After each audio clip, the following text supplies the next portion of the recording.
I know at one point in time, you guys had in-house service doing all the maintenance work on these machines. With, I forget his name, the head of the department at that time. Andy Domain, that's right, you're right, thank you. All right, that's right. So, okay, let's go to an overview of the machine first, all right? This is a cart washer. It's a little bit different from your instrument washer, wherein this is kind of more like your car wash. You know those $6, $7 car wash you go through? It's very basic. It's got you wash with detergent, and so as soon as you load the cart in, the door's closed, soapy water goes in there with spray arms. It washes with soapy water, it rinses it with fresh water, hot water, and then it goes to a dry phase. After dry, and then the cycle is opens on the other side and then loaded. So it's very basic. It does not go into any thermal disinfection. So these machines are sensitive about a couple of things. It's number one, it's always about dirt and water quality. That's what it's always sensitive about. The moving parts inside the machine, you've got the floor and the spray arms that go back and forth. Now the spray arms are driven by a screwdriver, kind of like your GD garage door opener. And what happens, every time you wash it and then you dry it, if your water is full of calcium or silica, it'll build up because you're dry, kind of like in your bathroom, right? If you don't squeeze, you get water spots, and that builds over time. And now when the block moves forward and back on that screw drive, it'll have calcium in it. It's going to eat that up, and now you're going to cause problems because the calcium will jam that screw drive system. That's number one. We actually have that problem in Anaheim live. You probably heard of it because the cart washer there is about a couple of years older than this, but it's really bad because it's got so much. The water quality is really bad over there.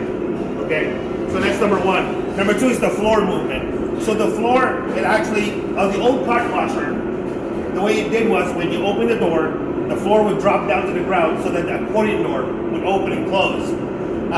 This one, instead of the floor dropping down, it actually moves out of the way and centers itself so the door can close on it.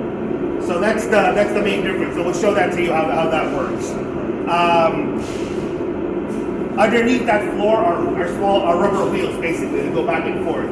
Again, with the calcium and the buildup, or if there's even a small one of those little plastic pieces that could fall underneath that floor potentially, it's like a hump for the floor to move, and it'll hit it. So the arms and the floors have clutches built in with them. So if they do get jammed, you'll hear it start to go da, da, da, da, like that, stunning, because the clutch is slipping. It's to prevent the motor from getting destroyed. So what they would do is they would open those flora to see if there's any debris down there that needs to be cleaned. So we start trying to tell the operator to make sure before you load stuff in here, the carts are free of any debris. Maybe those little orange tabs or locks for the system, because it's not designed to eat plastic. Eventually that plastic can get into the pump and jam the pump and have issues.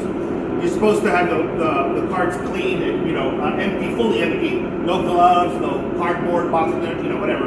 And then before they load it in there, or else you get these kind of problems, right? So it's not designed to ingest, non-organic stuff, basically. All right. So quick overview of the machine. This is your control panel, right? And probably one of the tougher ones on this thing is logging in. The log on a ZSV leader, and the password is 222. That's the mid-level password for the operator. Every time you turn the machine off and turn it back on, it automatically logs into a user, just a basic user.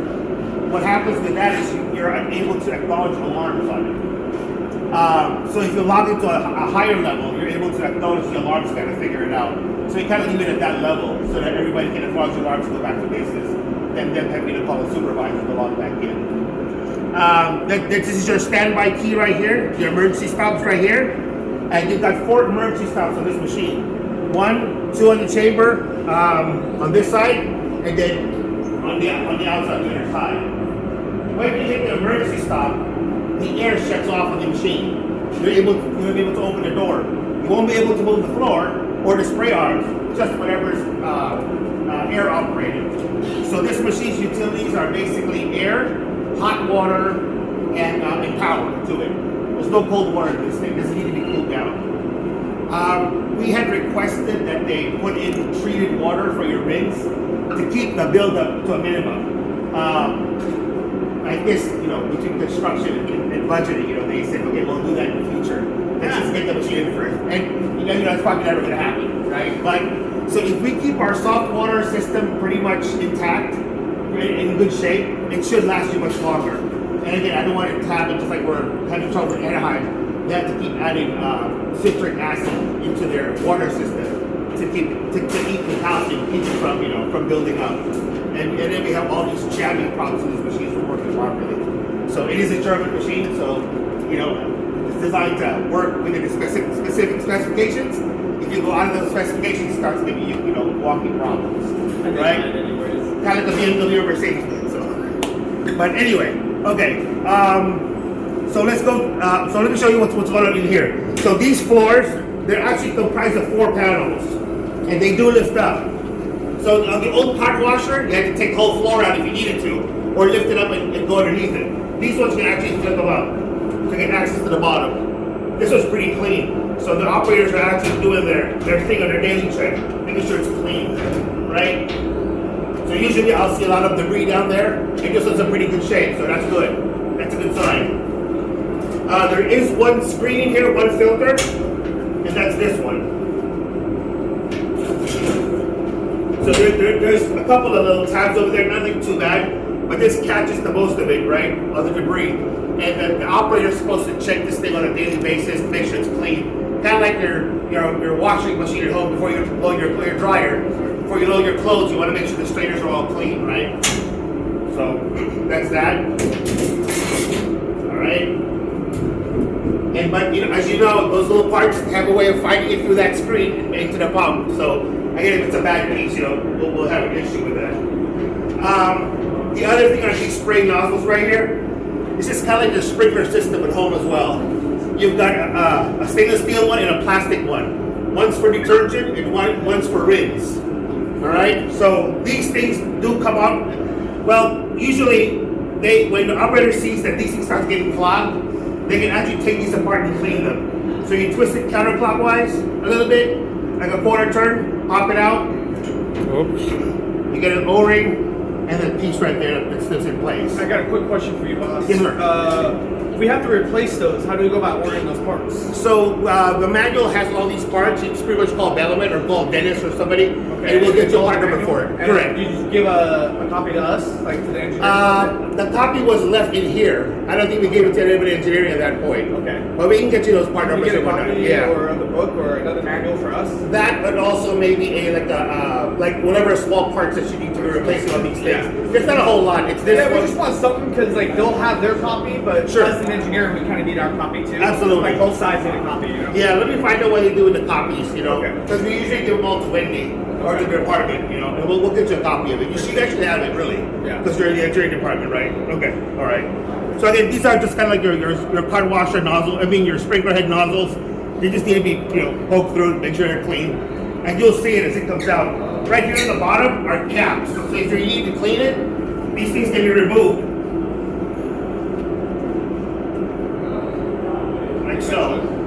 And then debris will come out there. Again, this is pretty clean, right? And these do get lost every now and then from the heat and cooling. So again, it's almost like a consumable, disposable piece, right? Make sure you got. I'll get you guys a partner for that. I can get from Home Depot. Don't worry. Pardon me? I can get from Home Depot. I got it. Well, it's metric. That's the problem. It's a metric thread. It's a German equipment, so. But you can. If you get a PVC one, you actually force it in there temporarily. This is a stainless steel anyway, so it'll hold it until you get the right part if you need to. Oh, so we can just get okay. Yeah, well, temporarily. Temporarily. Because what's happening is if you've got too much of those out, you lose pressure. A lot of low water pressure. That's going in. All right, so we tighten that down real quick. All right, and then the piece drops in the middle. It's directional, so there's a flat side on it around there. Yeah, okay. And then the rubber, kind of like your hose, right? O-ring on that, and it just pretty much sits in there and twists back in place. What'll knock these out is when people bring in carts sometimes, or somebody walks by, or their scrub will snag it, spin it out, and walk away from it, and it'll just fall to the ground. and then they won't see it, for a few days. But now you got one solid gush of water here, and now you're losing pressure on the rest of it. If you remove enough of this, then you'll get low pressure alarms for that.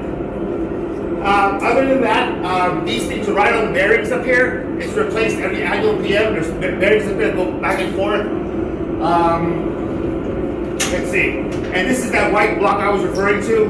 Dentist does replaces once every few months, maybe twice a year, every 6 months. That's depending on the water quality. What's the white block do? So that's the one that rides on the screwdriver. Okay. Yeah, so that's where the buildup happens, and the calcium will eat that. And then once that's getting worn out, then it starts with like that. You'll hear it chattering.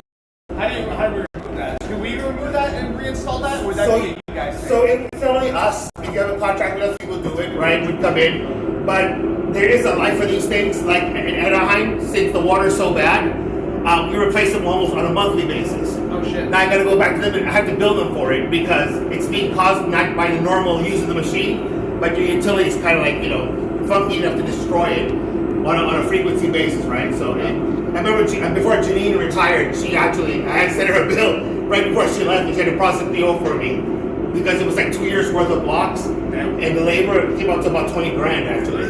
Yeah, so they're a little upset, but they know the water was causing it, and I had to cover my, because I'm getting feedback from the office saying, everywhere else in the country, we're using once a year, why are you doing it 12 times a year? Yeah. On both sides too, and every time. So it's like, I gotta explain that to them, and they gotta do it for us. Yeah. Okay? So that's pretty much the gist of what's inside the machine. So, here, let me go ahead and close that door for you. And I'll show you what the e-stop does. Alright? So, this is not like your iPhone, which sometimes you forget, right? Try to press buttons here. It's actually these green buttons that you want to close, what you want to press. So it's touch capacitance, so you just press that. So the first thing it does is the floor centers itself. On the old part wash, used to drop down. This will go to the middle. You've got low air pressure that's going to close the door. And then high pressure is going to impress it and close it. It doesn't necessarily have to be fully closed on this side because there's negative pressure inside the chamber. The vent is constantly on, so it's actually sucking the moisture in, and it doesn't allow it to escape out here. Okay? I'll show you something too here. Let me open the door again. Watch, it's gonna release first, open up a little bit, just to not to let the vapor out pretty much right away. And then it's hear the fan going. It's sucking all the air in there, right? And the floor comes out. And that's how they load it. They load it in. There's a stopper right there. You see this rail at the end of it? There's like 2 stoppers right there. That's the maximum point where the cart has to stop. Now, just like the old cart washer, this floor does tilt. So, there's 2 types of carts here. You've got your case carts and you've got these container carts behind you. So the case carts have doors. So we tell the operator the doors, when you load it in, has to be latched wide open. Because when you open the doors, it's actually a locking mechanism that keeps them open. What happens if you don't close the latch it, when the dryer goes on, that thing starts flapping in there. It starts hitting the spray arms. And the spray arms will hit it, and you get the clutch issue again. And then the clutches do wear out, over time. If you keep rattling that clutch, it'll wear out. Good question. Yes. Have they been trained on that too? Yes, they have. Cool. Yeah, So they know. they do know, yeah. But sometimes the carts will have broken latches, or improper thing, or maybe somebody just kind of throws it and slams it and it explodes back up, but it's inside the machine already, and you don't realize. So you may potentially get a call for that. Yeah. So let's say you need to get into the chamber, right, with the machine. And that's what engineering does.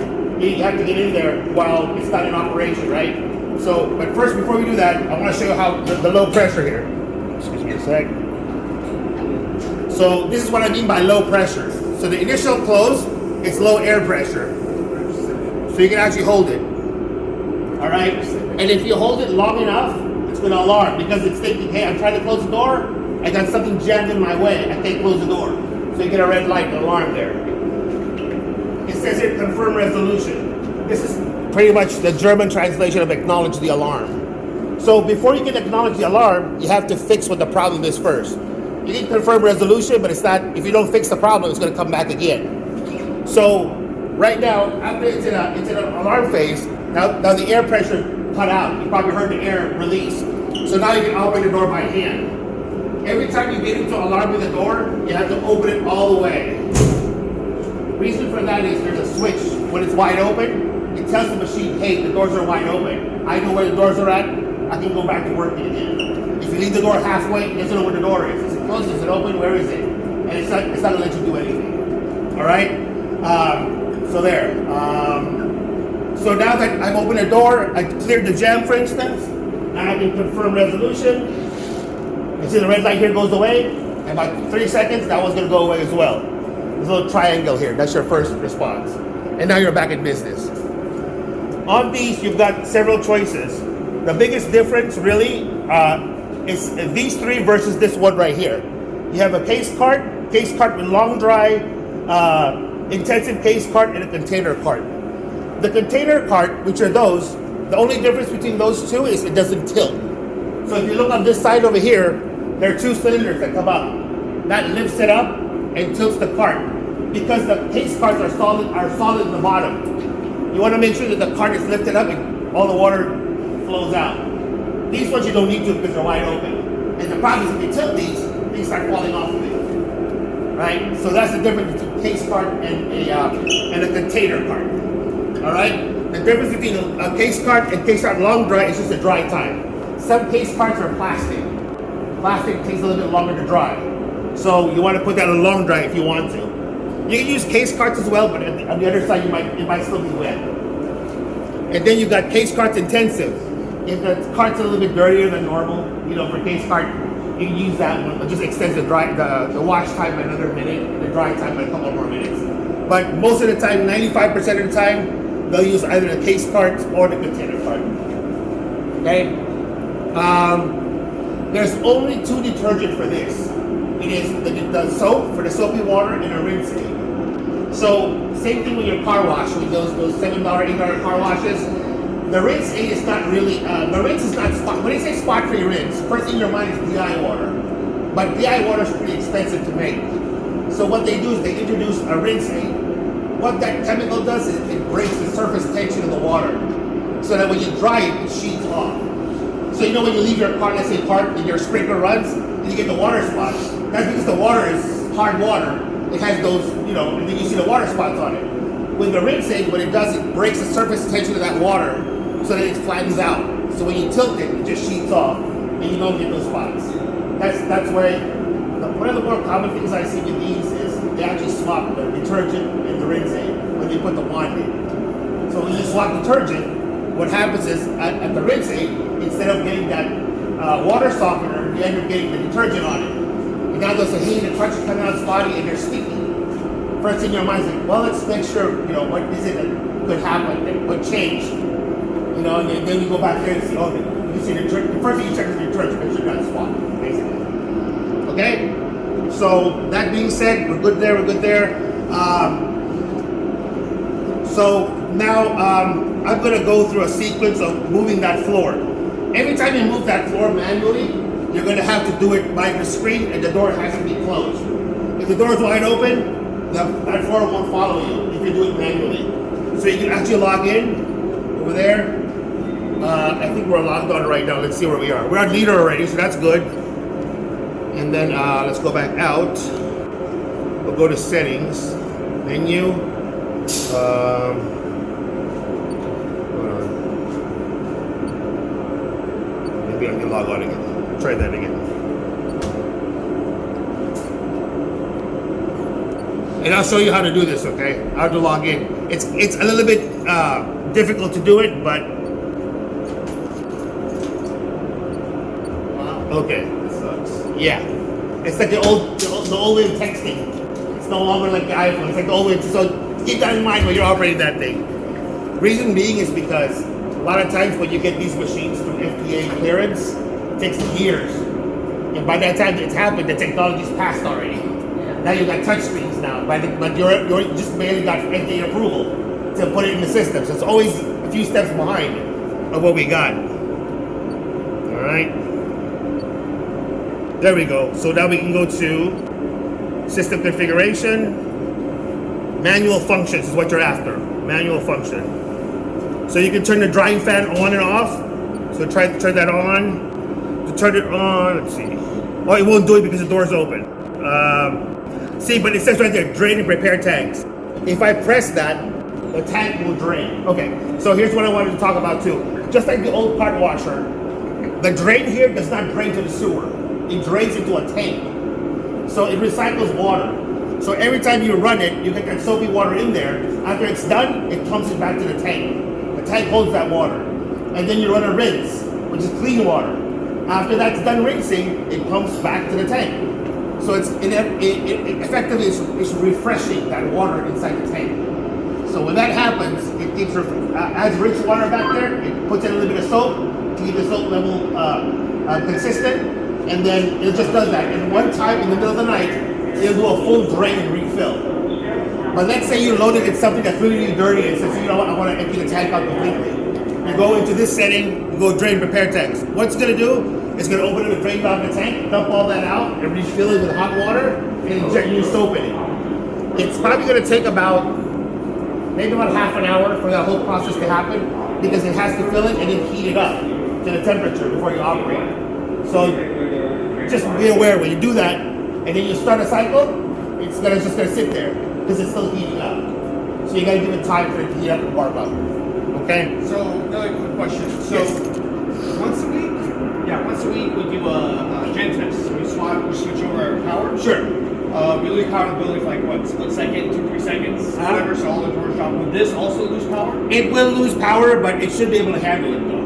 Okay. Because it's just a So will we have to come back in, log in, and do all that stuff? You probably you won't need to. Okay. Because it'll always come back on when you power it back up to a user age, so they can still use it. Okay. And they know how to log it in. Okay. It's only when you have to come in and work on it, Okay, let's say it's out of commission, then you can log into that one. Okay. If you happen to see it on user, just Yeah. log in. So again, ZSB leader, passwords 222. You saw how I did that, right? So let me go back out.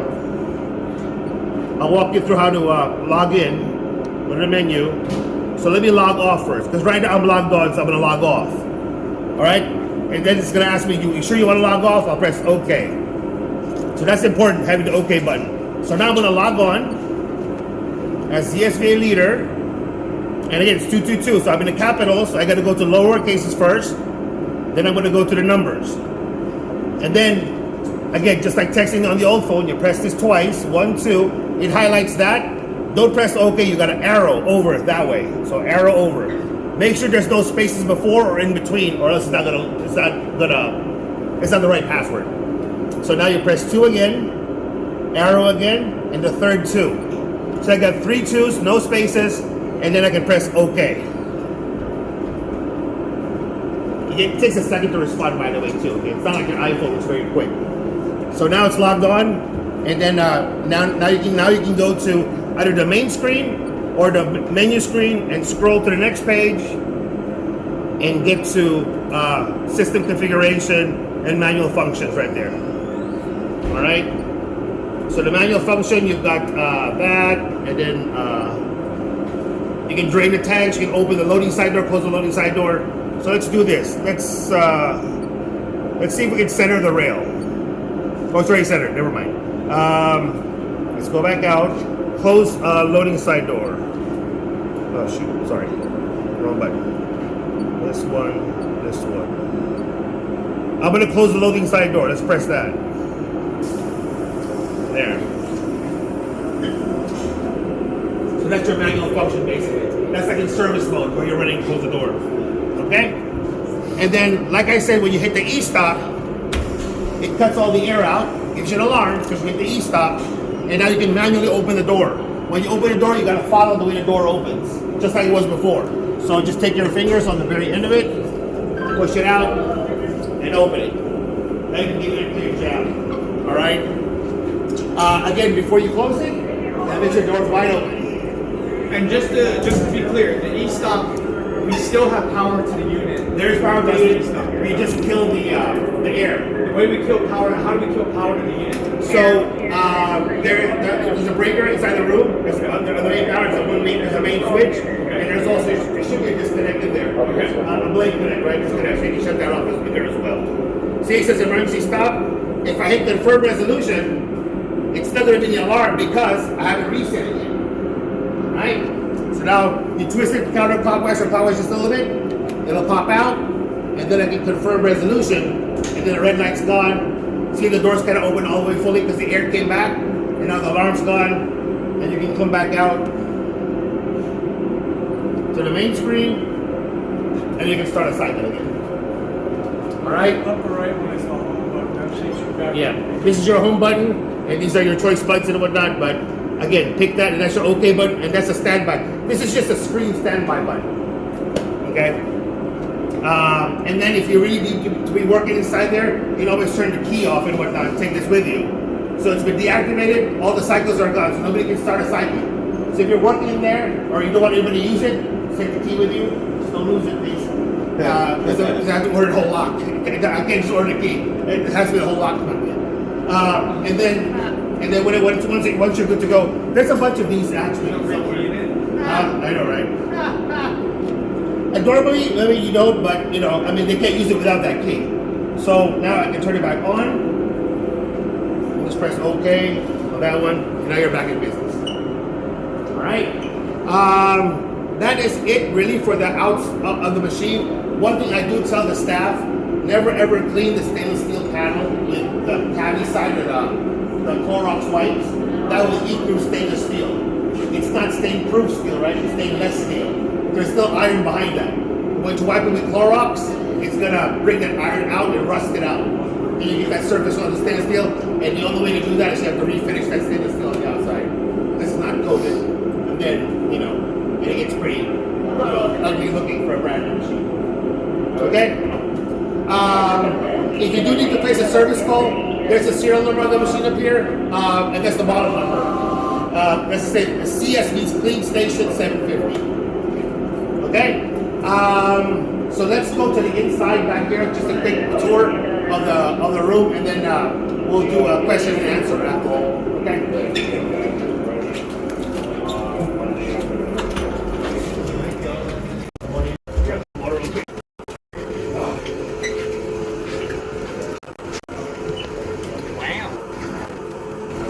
Okay. There's your quick disc. There's your disc. There, your blade connect right there. If you need to shut the power off, you either shut the main switch off or turn the breaker off. They're side by side. If you need, this is your air supply, by the way. So if you see water here, that's a bad thing. I rarely ever see water on these bowls, but you know what these are? Kind of like your air compressors, right? Same thing. There's your bleed valve right there. That out. These are your low pressure and high air pressure. So low air pressure is constant. High air pressure is only going to be active when you need to use it. All right. This is your main control panel. Here's the key for that, which we just found today, by the way. Right. Well, because the ladder was covering it, we were not smart enough to find it. So. Story of my life. Yeah. Sorry, excuse me. So there's your power supply. There's your controls. These contactors is what moves the arm. Let's say you're in there, the arm's out of place, and you need to jog it. You'll probably need two people. One to tell you where the arm is, and you can just pretty much jog these things, and the arms will move accordingly. How do you jog them? I'm sorry? So there's actually with a flash, there you go. You can actually depress that with a small screwdriver, and just kind of press the contactor. Oh, okay. It's a contactor, basically, is what it is. Thank you for that. And this is the right side, and this is the left side. Right? Okay. So if you're looking from that side, again, once you jog it a little bit, just kick it a little bit at a time, and somebody who's outside looking and say, which way is it going? Which arm's moving? Let's say the arm on this side or the arm on the other side is moving back and forth if you want to center it. And that'll do it automatically, or do we have to set it to like manual mode or anything like that? You can set it when it's you don't need to set.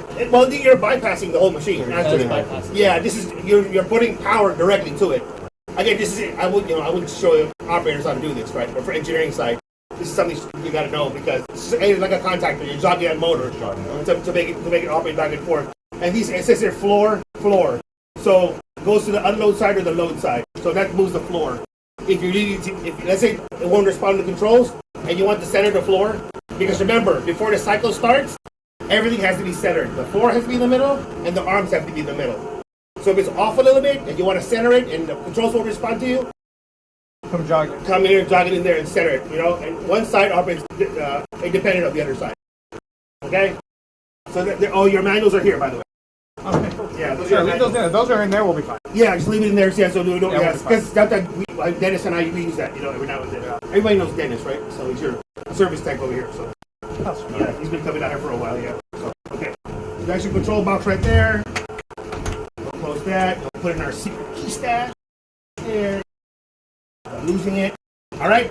The other thing you need to check is this tank. So this is part of the operator inspection, actually. Inside this tank, just like the old machine, there's a screen, there's a basket in there. You see there's one filter down there in the bottom inside the chamber. There's another one inside this tank. When the water comes back to the return, it catches it.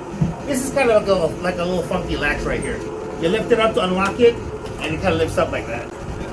So, you know. And then this top cover comes up. Right now it's pretty warm, so it actually comes off. You can remove it. All right, there you go. Got it away. The ladder.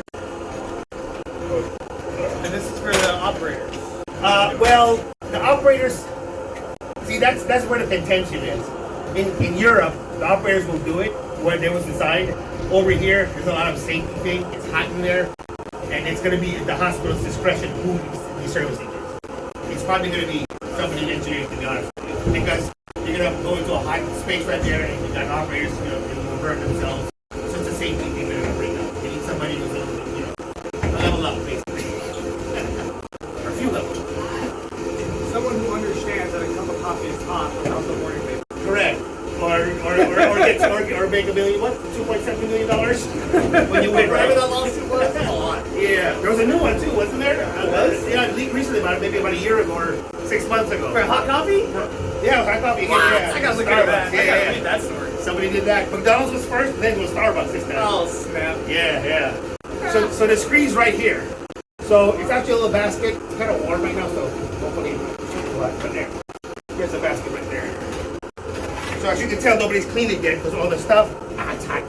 It's still in there. So we're gonna clean that out today. But this is where the water comes back in when you your return pump. Oh, this is the tank you're talking about where it's stored. Yes. Okay, this is the thing that gets drained and then refilled up when we get Correct. it out. Okay. Exactly. And every time you run, so you see the water's teed off. Yeah. Well, how the water's set up to this? So it's the same water supply. This is your flow through heater. You have a tank for your wash because it stores detergent, and your flow through heater where you just pretty much kind of like your Loritz Insta water heater. It's steam powered. So the cold water or hot water just goes through there, it heats it up real quickly before it goes to the rinse. Correct. It is a heat exchanger, exactly. And if your hot water system has debris, or you have something happen to the hot water system, you can clog this potentially, and you'll lose rinse pressure. Again, I'm going back to Anaheim because their water quality, so I can pick it up them. But they're your sister hospital, right? So we've replaced 3 of those already in the recent couple of years because the water was clogging it. Yeah, it's a pain. So that one is probably about like $3,500, I think. Yeah, it's just all stainless steel. You know, it's got to be important too. So yeah. Okay, so this is something that you guys need to be looking at. Is that screen right there? And this is what I'm referring to about the small little orange tabs, exactly. So again, how it works, basically, once the cycle's done, it'll drain into the return pump right here. It'll pump it back out, and it's gonna come back in here. So it goes there to the return pump, goes back out here, into the machine, gets filtered through that, and this tank's filled. This is your detergent system. That's your detergent pump for the clear one, the one on this side. Yeah, that's your detergent pump, and this is your flow meter.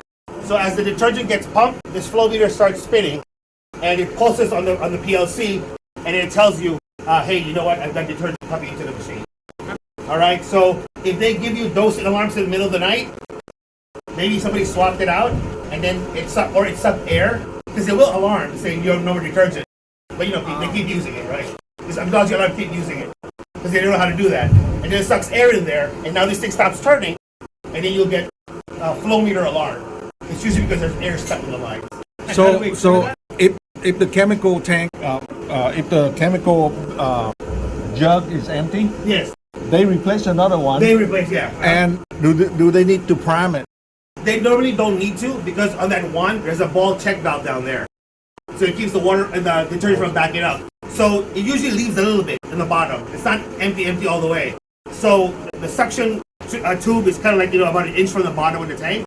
And then on the bottom of that suction tube is also a check valve to pull it in. But if they forgot about it, and Yes. they run it for a couple loads, and it's no detergent, Yes. and they found out it's no detergent. Correct. They would have to prime it. Yes. They have to prime it again. Yes, exactly. How do you prime So it? you can do that on the screen.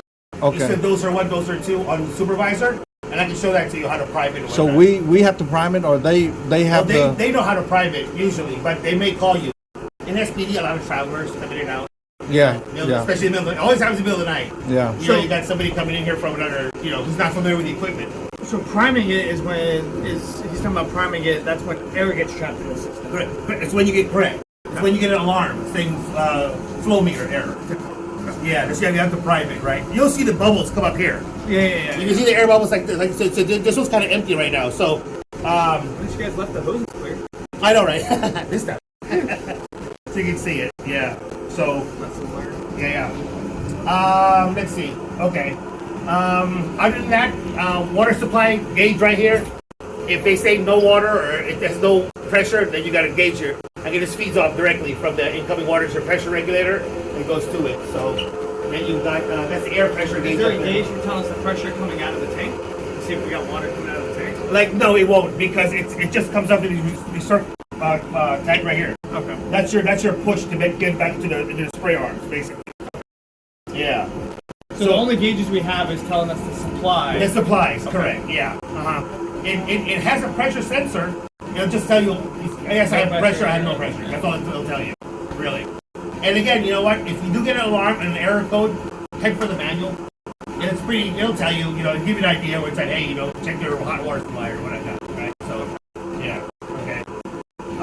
And then there's your constant vent right there that vents out the atmosphere. So you've got 2 fans here. You got a drying fan, which is up here, that's heated. And of course, if you circulate hot, moist air, most of it's going to come out wet. So you have a smaller fan over there that takes that air out, kind of like your exhaust vent for your kitchen, and exhausts out the atmosphere. I'm sorry, to your return duct, into your air system, air handling system. Okay, and those are the switches up there that I was referring to. See that the brown switch right there? That's why when you have the door fully open, it actually triggers and then triggers that switch up there. And that's why you have to have the door wide open. So for you, as you can see from here, it's on each door has it as one of those switches. But it's that brown switch up there. You see with the roller, the brown box right there. Brown box? Well, Silver it's a plate. tiny It's one. kind of Yeah. dark. It's black. Yeah, it's underneath that plate. Oh, okay. Yeah. So that's a breakdown switch is what it is. Yeah, that's what doors are. Okay. Other than that, let's go to show you how to prime the machine, and then we'll open up for questions. Okay. Hopefully that was pretty informative. Go ahead. I gotta whisk the water out.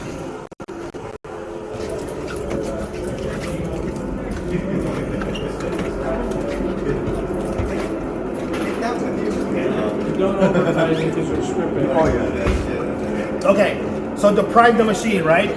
So in this state, you just go to you're logged in right now to the leader, right? So you can go to system configuration. Priming is a manual function. Go to manual. Actually, you can actually prime it without having to go in here, right? Yeah, you just do it right here. No, I'm sorry, without having to go into service mode. The operator's gonna prime it. I Anyway, don't know. it's I okay. was doing service mode. Yeah, so we got that. We'll go to service mode. We go to page 2, page 3. Just kidding. Okay, I know it's not there.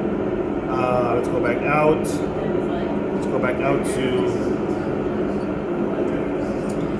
Settings. Try settings. it's over here. No, it's in configure. It's in manual functions. I didn't see it under leader though. Oh, I mean, how does the staff do it? Actually, you know what? No, I always go to the melon. it's on the main screen actually. Drain and prepare tanks. No, it's not. Okay, different configurations. Give me a second here. Let's try that again. Settings, screen measurements. Yeah, it's gotta be system configuration. Manual function. Prepare tanks. Drain flow. Side door. Yeah, it's not there. You might have to log into a higher password then. Maybe it's not in supervisor mode. Now we got to go into the higher level, which I'll show you. And this is for engineering only. I just- Don't give it to Gary. So we'll log off. Leader log off. We're gonna log on, Yeah, Gary will come in and change the and then settings. you want to use BUS, right? This is Bellamid US. Click on that, and the password is just 5. So I'm sorry. No. I'll go back. I did the exact thing I was supposed to do. I go to 5, and click OK. There you go. Now you're logged on as being another user. So you can press OK or just let it sit. It's going to log you automatically. Now you can. I missed it. 5. For B, it's BUS and 5. Just 1.5. Yeah, 1.5. Yeah. Because Dennis was getting tired of 25 minutes on the program. See how Dennis is. So system configuration, and then you go to manual functions. There it is. Dosing pump 1, dosing pump 2. 1 pump 2. So if I want to put dosing pump 1, I turn that to, I select that. I will go to on. No, it just turns on from that one, right? Well, yeah, it should turn, but it's not turning to on though. Doors closed, remember? Yeah, we gotta close the doors. There's BU. Yeah. That was a test. Let's close the doors real quick. Let's try having the doors closed. Alright, here we go. Try that again. Let's go to bank system configuration, manual functions, dosing pump 1. There you go. So it's on now. The door has to be closed. You're right. So now it's on, and you go back there, you'll see that pump pulsing as it turns on. So remember, it's not going to turn off by itself. It's going to stay on. If you leave it on, it's going to be on forever. So you got to press that again to turn it off. And is it automatically keep it like, because you're saying it needs to have like a certain mix of soap in that tank and everything? Priming it, does it mess with the, I guess, what's the water quality? The concentration of it. Concentration, yeah. If you do it long enough, like really long enough, it will. If you look at the detergent bottle's instructions, the range is pretty big. It's like a quarter ounce to 2 ounces per gallon. It's like such a huge range. So if you pump a little bit more and whatnot, it's okay to do that. Okay. And if you feel that it's really, really soapy, hit drain the bare tanks. Gotcha. And then it'll just prime it and do everything Correct. automatically? Exactly. Yeah, Gotcha. it'll fill it up. Yeah. Okay. But so, question with that. So we drain it. Let's say we had this issue, whatever. We drain it.